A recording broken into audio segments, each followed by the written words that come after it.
آپ دیکھتے ہیں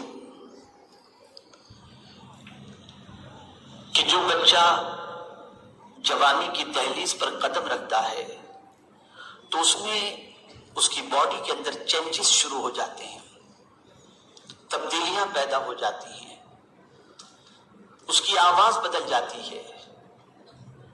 وہ جب بالغ ہو جاتا ہے تو اب اس کی آواز بچے جیسی نہیں، لڑکے جیسی ہو جاتی ہے۔ اور پھر سب سے پہلی چیز جو اس کے وجود کے اندر تبدیلی کے لیے پیدا ہوتی ہے وہ چیز ہے خواہش۔ بالغ ہونے سے پہلے کوئی خواہش اس کے دل و دماغ کے اندر انگڑائی لیتی ہے۔ لڑکا ہو یا لڑکی، دونوں کے سن بلوغ تک پہنچنے سے پہلے کوئی خواہش ہوتی ہے جو انہیں بلوغ کی طرف لے جاتی ہے اور اس کے بعد وہ بالغ ہو جاتے ہیں۔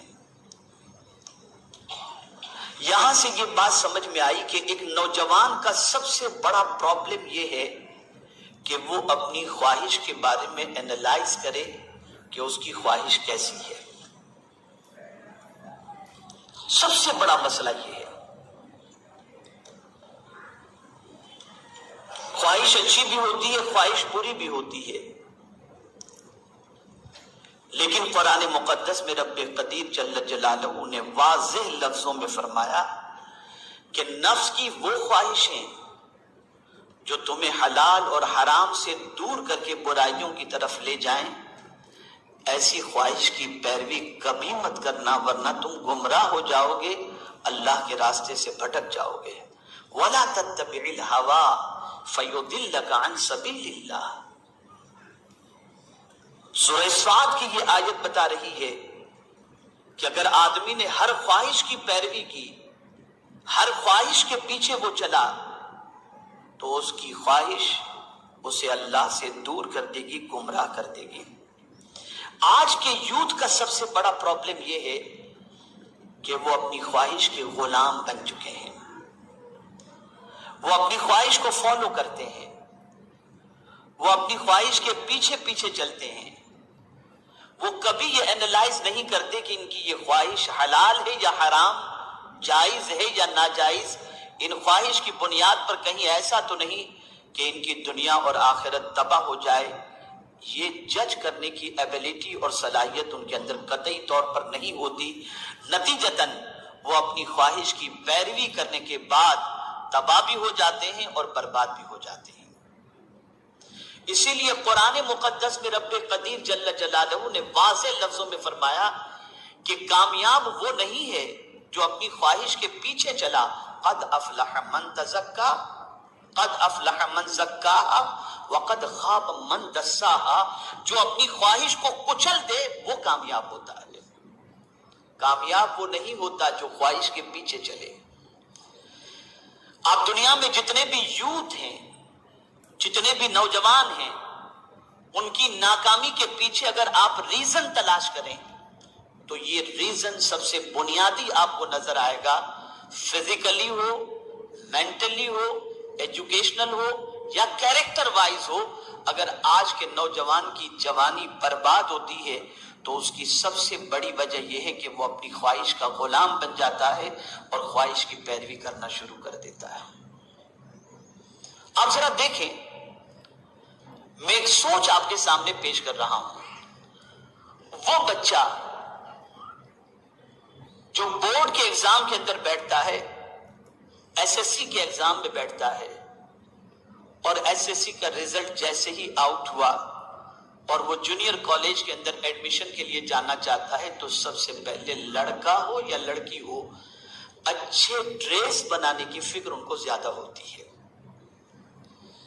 ایک سوال یہ پیدا ہوتا ہے کہ آپ شادی میں تو نہیں جا رہے ہو، ایک سوال یہ پیدا ہوتا ہے کہ آپ جو ہے وہ کسی شو میں تو نہیں جا رہے ہو، کالج میں آپ تعلیم حاصل کرنے کے لیے جا رہے ہو، آپ کو ڈریسز کی اتنی فکر کیوں ہے؟ سوچ بدل گئی، امپریس کرنے کی سوچ، متاثر کرنے کی سوچ، لڑکی کو اپنی طرف مائل کرنے کی سوچ، لڑکے کو اپنی طرف مائل کرنے کی سوچ۔ اب جب یہ سوچ بدلی تو وہی بچہ جو SSC کے اندر 95% لے کر کے آیا تھا، اگر اس کی سوچ بدل گئی تو وہی بچہ 11 میں جیسے تیسے پاس ہوا اور 12 کے اندر 60 کے اندر پرسنٹیج لے کر کے آیا۔ آخر کس چیز نے اسے تباہ کیا؟ سب سے بڑی چیز یہ تھی کہ اس کی سوچ بدل گئی، وہ خواہش کا غلام ہو گیا، جس کی وجہ سے اس کی ترقی رک گئی اور وہ تباہی کے دہانے پر پہنچ گیا۔ اس لیے اسلام یہ کہتا ہے کہ اپنی ناجائز خواہش کو تم کچھ لو، تم اپنے ایم کو نہ بھولو۔ اگر تم نے خواہش کی پیروی کی تو تم کبھی دنیا میں اور آخرت میں کامیاب نہیں ہو سکتے۔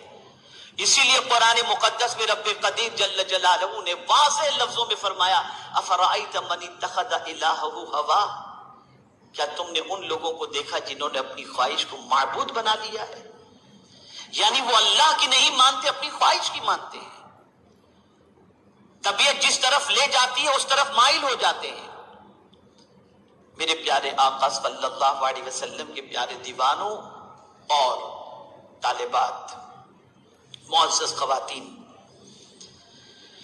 اس بات کو اچھی طریقے سے ذہن میں رکھیں کہ مستقبل میں اگر آپ کو کچھ بننا ہے تو سب سے پہلی چیز جس پر آپ کی توجہ ہونی چاہیے وہ یہ ہے کہ آپ کو اپنی ناجائز خواہش کو کچلنا پڑے گا۔